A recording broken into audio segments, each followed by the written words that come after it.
Hirap mo ipagtanggol. ah, Isko.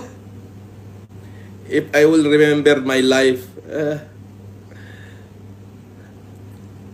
since 2007, inikot ko buong Pilipinas para mag-humanitarian, magbigay ng libreng salamin, libreng check-up, libreng wheelchair.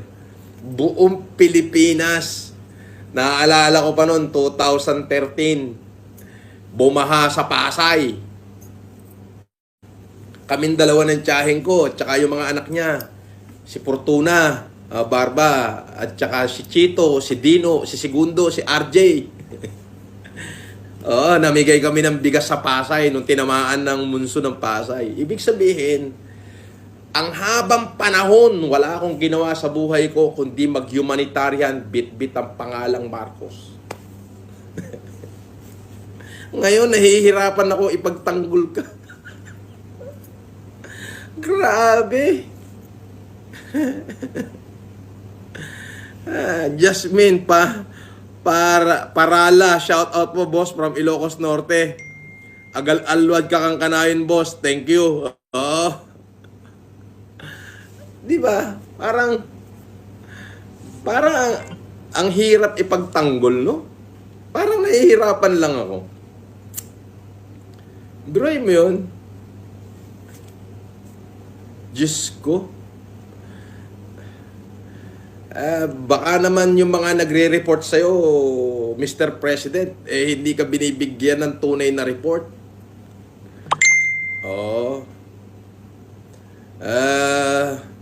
Kagalang-galang na Pangulo, yung pumasok sa KOJC, actually, hindi usapin dito yung false prophet.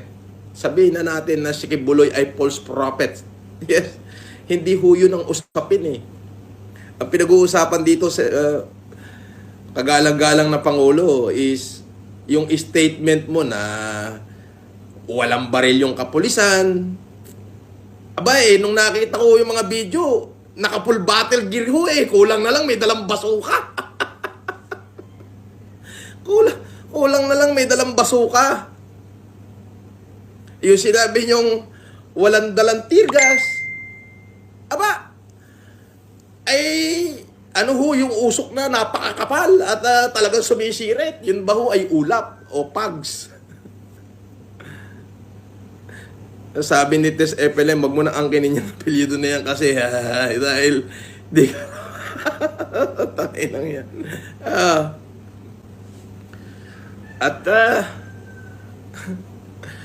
Oo, parang nahihirapan akong ipagtanggol ka eh. Diyos ko, buong buhay ko, inikot ko yung buong Pilipinas sa pag-humanitarian, bit-bit yung pangalang Marcos. Alam niyo yun? Pumunta ako ng Maguindanao. Inikot ko yan, yung buong Maguindanao na yan. Nag-humanitarian ako sa Sharif Agwak mismo, sa Sultan Kudarat, sa Sultan Mastura, sa Cotabato City. Biruin mo yun? Unfortunately, natalo tayo as Vice President yung tinatakbuhan mo. Nagpunta ako ng Lambayong, nagpunta ako ng Tacorong, nagpunta ako ng Lake Cebu, South Cotabato. Diyos ko. Alam mo yun? Halos lahat ng bayan sa Mindanao, inikot ko. Para Para mag-humanitarian, bit-bit ang pangalang Marcos. Kinausap ko yung mga MILF. Nakausap ko si Commander Gordon. Kasama ko yung mga doktor ko. Bit-bit ang pangalang Marcos. Pumunta ako ng Palawan. Halos buong Palawan, Puerto Princesa to Rizal, Palawan. Nag-humanitarian din ako ron. Bit-bit ang pangalang Marcos. To let the people know that this humanitarian act is done by us. Nagpunta ako ng Catanduanes noong 2016. Buong probinsya ng Catanduanes. Alam ni Governor Buboy Cuwa yan. Yung 11 bayan sa Catanduanes. Binigyan ko lahat ng libreng salamin, libreng check-up, libreng wheelchair. gamit ang pangalang Marcos. Diba? Ultimo Ilocos Norte, mismong sa Bintar. Kasama ko dyan sila Odette Visitasyon at Janice Pascua. Ultimo sa Cordillera. Di ba? Dahil nga sa pamimigay ko ng libre salamin at wheelchair, kinasuhan ako noong 2010 ng optometry law. Buong Cagayan, Isabela. You see? Kasama ko yung mga doktor ko. Ang linis-linis ng tingin sa pangalang Marcos noon. Sa lahat ng dapuan ko. Kahit sabihin yung hindi ko dala yung pangalan nyo, kayo nagbe-benefit niyan. Nung COVID, isinugal ko yung buhay ko. Di ba? Ultimo Pasay, nung tinamaan ng monsoon yung Pasay, nung 2013, kasama ko si Auntie Baby. Namigay kami ng bigas, naka-record sa lahat ng dyaryo yan, sa Manila Bulletin, sa Philippine Star, sa Tribune, lahat. Andun pa si Chito, si Dino, si Segundo, si RJ. Malakas pa nun yung tsahe natin, si Fortuna.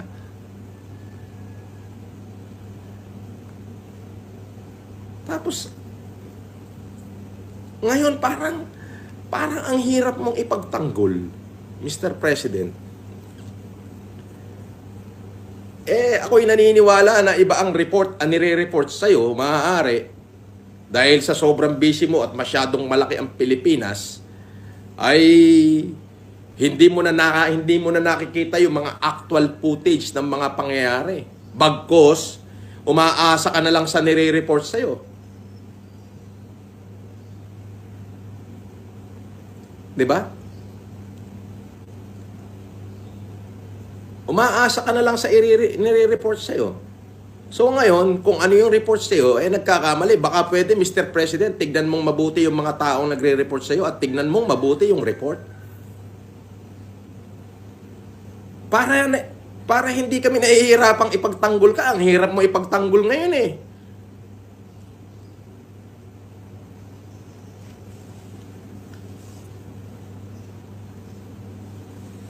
So I decided not to run this election. No? Hindi na ako tatakbo.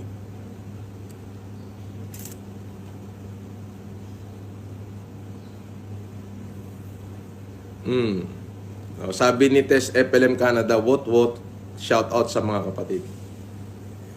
Parang nanghihinayang lang ako na lahat ng sakripisyo na ginawa ko ay parang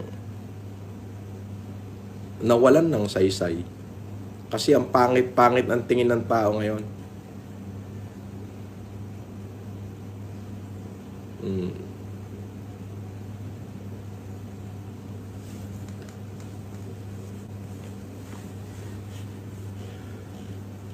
So, you know yung reason bakit sa inyo, mga kapatid ko, mga FLM supporter, hindi na lang ako tatakbo. For you to decide na lang kung sino iboboto nyo. Sana, piliin nyo ho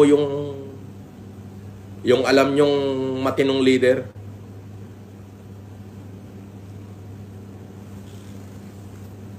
Mr. President, the people is waiting for you.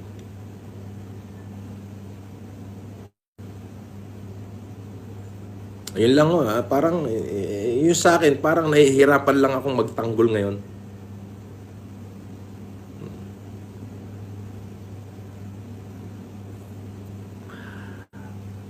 Di po ba?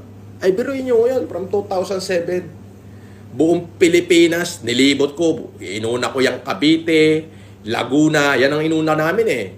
Calabarzon muna eh, nag-humanitarian. Pagtungtong ng 2009, umakyat ako ng Cordillera. Pota, nagkakaso-kaso ko ron. Kinasuhan ako ng mga optometrist doon. Ng Integrated Association of Philippine Optometry, IPAW. Bakit? Dahil sa pagbibigay ko ng libreng salamin sa mga tao. Oo. And then, nung sa Maynila na kami naman, nagkaroon ng typhoon, malakas na monsoon sa Pasay. Bumaha yung Pasay. Abay, tinawagan ako ng tiyahin ko ni Fortuna. Sabi niya, mamigay tayo ng bigas dyan. Ayan, nalagay ho sa lahat ng dyaryo yan. Nalagay lahat sa lahat ng dyaryo yan nung September 2013. Ito guys, comment reaction tayo dito sa statement ni BBM ay pinagtawanan lang ni Idol FLM. Dahil maling-maling umano yung statement niya na yung mga kapulisan na dineploy niya doon sa QOGC ay may mga baril, full battle gear ang mga kapulisan doon at maling-mali ang statement ni Presidente kaya binabatikos ng karamihan. Ayun, so don't forget to subscribe, like, and share. September 30, 2013. Oh, kasama ko ro, makikita niyo yung aming tiyahin doon. Namimigay kami ng bigas. Now, nag-start na, tuloy-tuloy ang humanitarian ko na yan. Nakarating ako ng Kabikulan, dyan sa Catanduanes. Buong Catanduanes yan, ha. Nag-humanitarian ko, nagbigay ng libreng salamin, libreng check-up, wheelchair, sa Kapangang Benguet, sa Cagayan, sa Isabela, Cagayan uli, Isabela, then Palawan, and then Mindanao. Halos buong Mindanao. Eh yung salamin na dala namin doon kulang-kulang 1 milyon, mahigit 1 milyong piraso, hindi kulang-kulang. Kompleto ho ng dokumento yan. Ha? Why? Para malaman ng tao that there is the Marcos is really for humanity. Pumutok ang COVID noong 2020. Sinakripisyo ko lahat ng kayamanan ko. Ha? Anong bit-bit kong pangalan? Marcos. Sa totoo lang nung March 14, ito totoo to. March 14, 2020, nung 15 yung lockdown. March 14, 2020, pababa ng 2019. Walang ibang pinag-uusapan nun kundi si Yorme, si Isko. Diyos ko, alam natin lahat na ang pangalan ni Yorme nun, talaga naman, boom! Yun na yun. Walang ibang usapin kundi Yorme.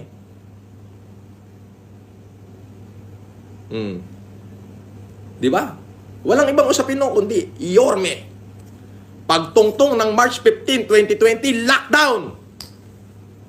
Nabura si Yorme. Francis Leo Marcos na usapan ng tao. Marcos. Imaginein mo yun? Marcos! Yes. Kayo po, Mr. President. Apelido nyo yan. Namesake kayo ni Presidente Marcos. Kaya yun na yung pinag-uusapan nun. Marcos na. Nabura na yung Yorme. Diba? Why? Because there is Francis Leo Marcos who sacrificed everything, including his very own family.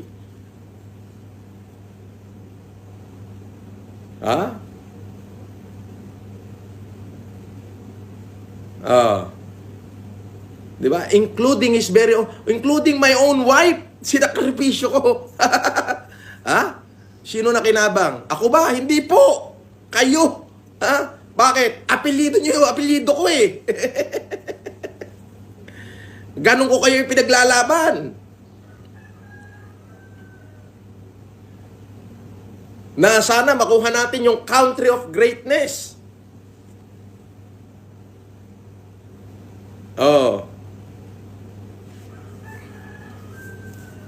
Ngayon parang nahihirapan ako ipaglabang kayo.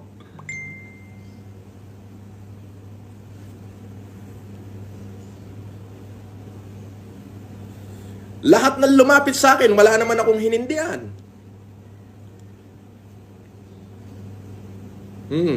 Including si Senator Aimee. Hindi ko hinindihan yan.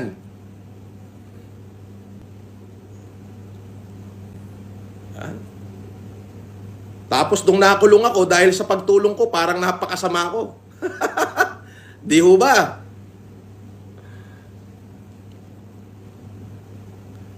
Parang napakasama ako. Nung nakulong ako, parang ako na yung pinakamasamang tao sa balat ng Pilipinas.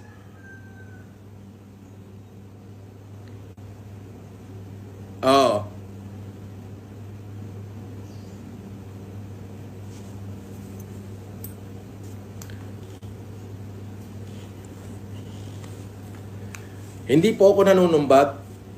Nagkukwento lang ako na kung bakit ngayon parang nahihirapan akong ipagtanggol ka.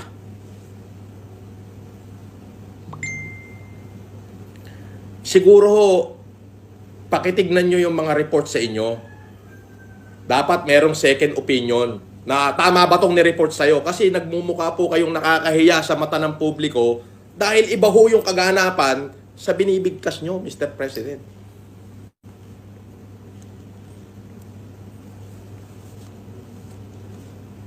Ang suporta ko po ay nasa inyo. Suporta ng buong pamilya ko at ng buong nasasakupan ko. Na baka ho iba yung nire-report sa inyo. Kaya maaari ho, kagalang-galang na Pangulo, pakitignan nyo ho mabuti nire-report sa inyo para alam nyo kung ano yung dinideliver nyo sa tao. Gusto ko mang makipagbakbakan ngayon doon sa mga bumabati ko sa inyo, hindi ko ho magawa eh.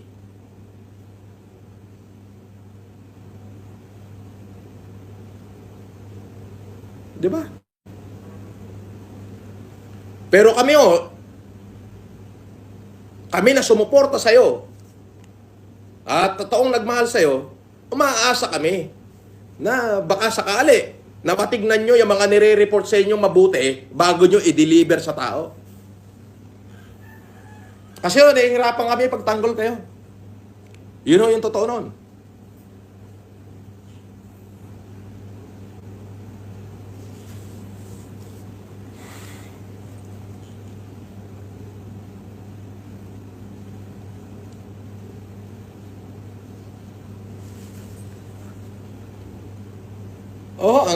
Ang hirap eh. Gusto ko mang mura-murahin mula ulo hanggang paa lahat ng bumabati ko sa ating Pangulo parang hindi ko na ho magawa eh.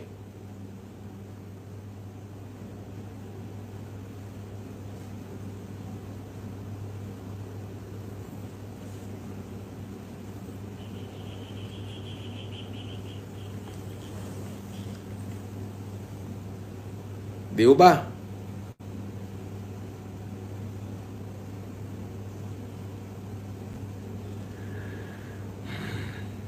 Jobilin Coraming,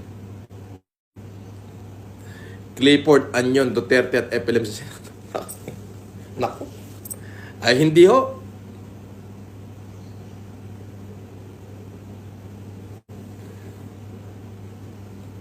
Ang hirap eh. So, ang mga supporter ko nagtatanong na, boss, lahat ng FLM family.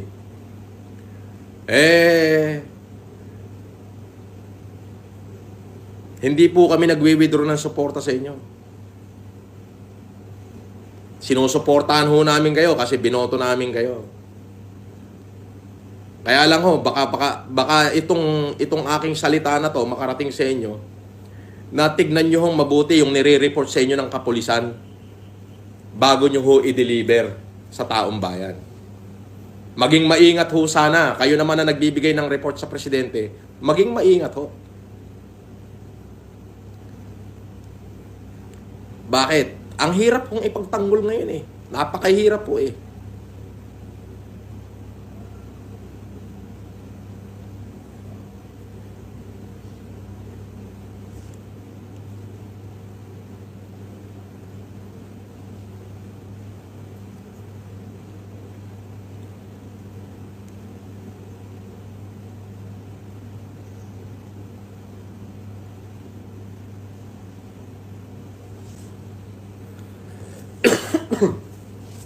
Sabi ni Karel Alazaz, there were no updates that you were released from prison. I have been googling it until somebody shared your post.